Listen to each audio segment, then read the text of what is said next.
Hey everybody, welcome back to World History with Mr. Finn. We are moving on to India today. So I have the map here to show us exactly where we're going. This is the Mediterranean Sea as we know. We dealt first with ancient Samaria, which was in this area with our Tigris and Euphrates rivers. Then we didn't go too far. We moved right here to ancient Egypt with the Nile River. And now we are going to go a little bit further east to India, which is right here in pink. And so this is the area that we're going to be talking about now. So we started here, went to Egypt, and now we're moving over here to India. So without further ado, I'm going to take us on our trip so we can move back. But I wanted you to see on our map exactly what area we're talking about. But actually, let me give you these too. I have our terms to begin with. Go ahead and pause the video. Great. We have the Himalaya mountain range, and we have monsoons, which are seasonal winds and rains. And let me tell you about these.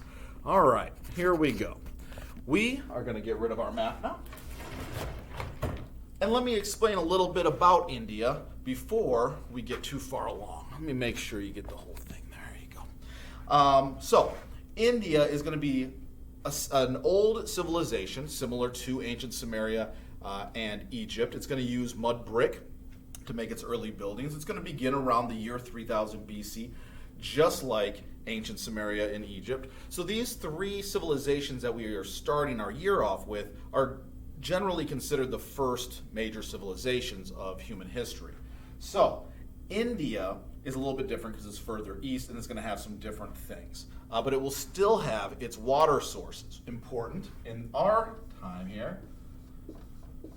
There's two rivers, the Ganges and the Indus rivers. So go ahead and write these down for your notes. So these are the freshwater rivers that every civilization is going to need fresh water. The Indus and the Ganges rivers will provide that. They are slightly dangerous, however, because one of your terms was monsoons, which we know a lot about here. We see the wind come through and the rain come through. They even have larger monsoons that come through, and this will dump a ton of rain. And with these two rivers, when you get a lot of rain, it's going to flood. And so this was a very dangerous thing because the ancient people in India needed the fresh water. At the same time, if they lived by it and it flooded, it could cause damage in a lot of different ways. So the Indus and the Ganges rivers are our two rivers for the Indian civilization. One of your terms you already have written down, so I'm not going to write it down again, is the Himalaya Mountains. Those are the highest mountain ranges in the world, and they're going to be on the northern border of India.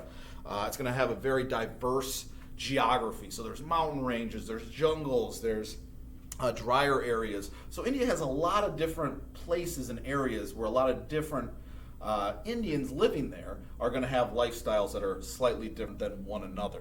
So in India, you have the Indus and the Ganges River, you have the Himalaya Mountains, you have monsoons, seasonal winds and rains that come through, and this is going to create this really wild geographical area that these people live in. So the culture of these people is going to be based on this. It's called a caste system. So what is a caste system, you might ask? Well, today we have in America what we would call a class system. We are based on money, usually is how our class system is rated. So you could be upper class, middle class, upper middle class, lower class, based on income, and that's how we basically rank our society in a way, or how we look at it. And in India, it's going to be similar, only it's going to be based on, I'll use a term for you, your profession or your job. So your job is going to dictate or basically put you into a position in a social order in this caste system in India. It is a very rigid system.